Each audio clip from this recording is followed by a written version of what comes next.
గత 6-7 సంవత్సరాలుగా స్టాక్ మార్కెట్లో పెట్టుబడులు పెట్టుకుంటూ ఎక్కువ లాభాలు వస్తున్నాయని చాలామంది మన మిత్రులకు చెప్తున్నాము, మనకు తెలిసిన వాళ్ళకి చెప్తున్నాము.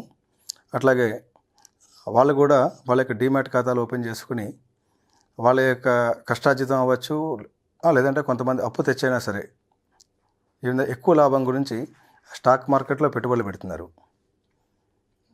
ఈ మధ్య కాలంలో అనుకోని సంఘటన, ఈవెన్ మొన్న లాస్ట్ థర్స్డే మనం చూసాం మార్కెట్లో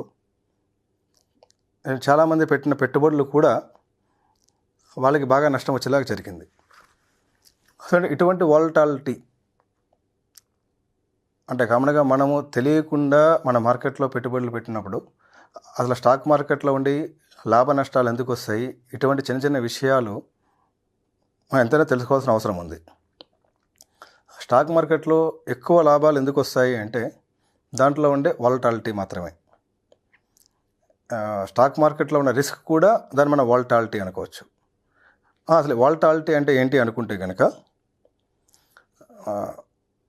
మార్కెట్కి అనుకూలమైన ఇష్యూలు వచ్చినప్పుడు కానీ, లేదంటే వ్యతిరేకమైన ఇష్యూలు వచ్చినప్పుడు కానీ మార్కెట్ చాలా కిందకి కానీ చాలా పైకి కానీ ఎక్కువ పర్సంటేజ్లో మారుతూ ఉంటుంది.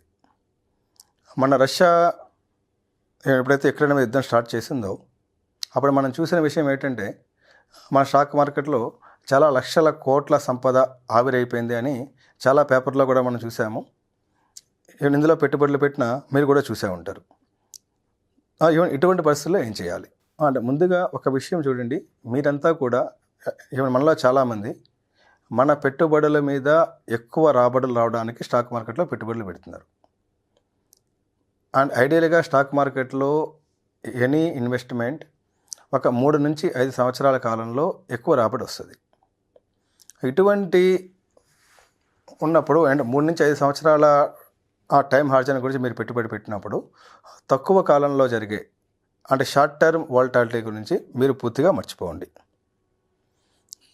దీంట్లో ఏం చేయాలి అంటే, సేవింగ్ ఆర్ ఇన్వెస్టెడ్. సో అంటే మీరు మీ పెట్టుబడి పెట్టండి. మీరు షార్ట్ టర్మ్ వాలటాలిటీ గురించి పేపర్లు చదవడం కానీ ఇతరత్ర విషయాలు కానీ చదవడం మర్చిపోండి.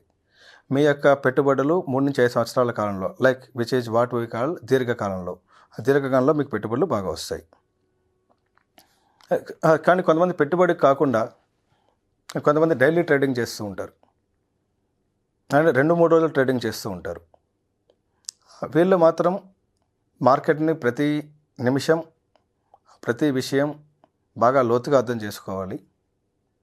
అని మార్కెట్ చాలా ఫాస్ట్గా కిందకి వచ్చే అవకాశాలు ఉన్నాయి కాబట్టి దాని లిమిట్ ఆర్డర్. ఇప్పుడు సపోజ్ మీరు ఒక 100 రూపాయలు పెట్టి ఒక స్టాక్ కొంటున్నారు. మీ లక్ష్యము ఆ స్టాక్ 103, 104 రూపాయలు వెళ్తుంది బై సాయంత్రానికి లేదంటే రేపటికి అనుకుని.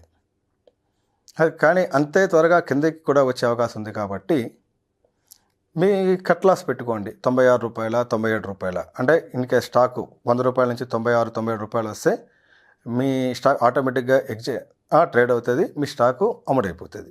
అసలు మీ నష్టాన్ని మీరు తగ్గించుకోవచ్చు. ఇది మాత్రం అంటే which is our cut loss అన్నది మీరు పక్కా చూసుకోవాలి. దెన్ ఈవెన్ పెట్టుబడులు పెట్టేవాళ్ళు, దీర్ఘకాలం గురించి పెట్టుబడులు పెట్టేవాళ్ళు స్టాక్ మార్కెట్తో పాటుగా ఇతర పెట్టుబడులు రాబడులు మార్గాలు, బంగారం, ఫిజికల్ గోల్డ్లో కూడా ఇన్వెస్ట్ చేయొచ్చు, లేదంటే గోల్డ్ బాండ్స్ అంటే గోల్డ్ మ్యూచువల్ ఫండ్స్, ఇటువంటి వాటి వైపు కొంత అమౌంట్ని కొంత మార్చుకోవచ్చు. అలాగే సిస్టమేటిక్ ఇన్వెస్ట్మెంట్ మనం చూస్తూ ఉంటాం. ఇటువంటి మార్కెట్ కిందకి వచ్చినప్పుడు పైకి రావడానికి కొంత టైం పట్టచ్చు, ఇంకొంచెం కిందకి రావచ్చు. కానీ మన లక్ష్యం ఏంటంటే దీర్ఘకాలంలో ఎక్కువ రాబడులు వస్తాయి కాబట్టి ఈవెన్ ఇటువంటి యొక్క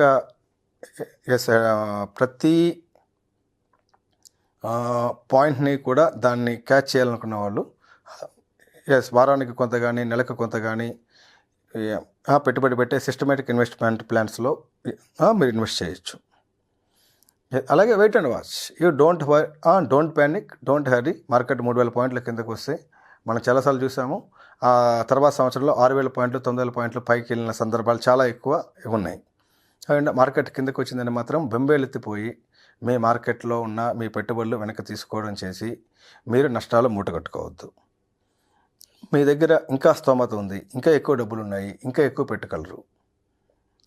వాటికి ఒక స్టాక్ మీరు 100 రూపాయల్లో కొన్నారు, మార్కెట్ కిందకు వచ్చింది, మీరు ఇంకొన్ని డబ్బులు పెట్టండి, అదే స్టాక్ని ఇంకొంచెం ఎక్కువ కొనుక్కోండి. టాపప్ అంటే తక్కువ ఖర్చుతోటి మీ స్టాక్ యొక్క కొనుగోలు ఆ రేటును తగ్గించడానికి ప్రయత్నం చేయండి. అలాగే focus on the high quality. Like ఇటువంటి వాలటాలిటీ మార్కెట్ ఉన్నప్పుడు స్మాల్ క్యాప్, మిడ్ క్యాప్ స్టాకులు ఆ జోలికి ఎక్కువ పోకుండా ఏమన్నా లార్జ్ క్యాప్, మనం బ్లూ చిప్ స్టాక్స్ అంటాము, పెద్ద పెద్ద స్టాకుల వైపు మీరు బాగా ఫోకస్ చేయండి. మీకు తప్పనిసరిగా మీ పెట్టుబడుల మీద ఎక్కువ రాబడి వచ్చే అవకాశాలు బాగా ఎక్కువ ఉంటాయి. మొత్తం మనం అనుకుంటే కనుక ఏంటంటే, మీరు ట్రేడర్ అయితే కనుక మీ ప్రతి నిమిషం మీ పొజిషన్ మీరు మానిటర్ చేసుకుంటూ ఉండాలి. మీరు అక్కడ మీ కట్ లాస్ ఏదైతే ఉందో దాన్ని బాగా మీరు చూసుకోండి. And at the same time మీరు దీర్ఘకాలం పెట్టుబడిదారులు, దీర్ఘకాలం రాబడి గురించి కానీ పెట్టుబడి ఉంటే కనుక ఇటువంటి సంఘటనలు మార్కెట్లో వస్తూనే ఉంటాయి. ప్రతిసారి మార్కెట్ కిందకి పడినప్పుడు అంతే వేగంగా లేదంటే అతి త్వరగా బౌన్స్ అయిన సందర్భాలు చాలా ఎక్కువ ఉన్నాయి. కాబట్టి మీ పెట్టుబడులను నష్టానికి వెనక్కి తీసుకోవద్దు. మీ దగ్గర డబ్బులుంటే ఎక్కువ పెంచుకోండి.